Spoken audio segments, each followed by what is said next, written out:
Samantala, presyo ng siling labuyo sa ilang pamilihan umakyat sa 600 pesos per kilo dahil daw sa kakulangan ng supply. Naritong report.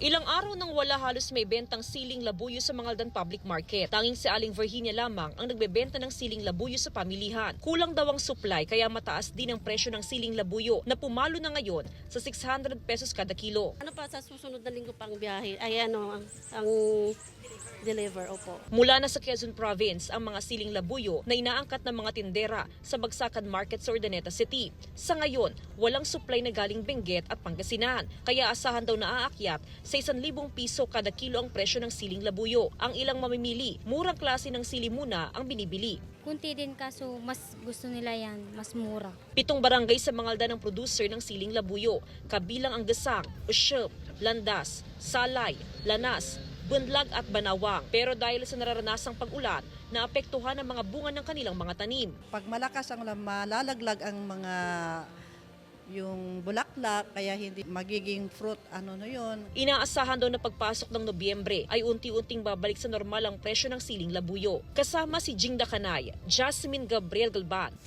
One North Central Luzon.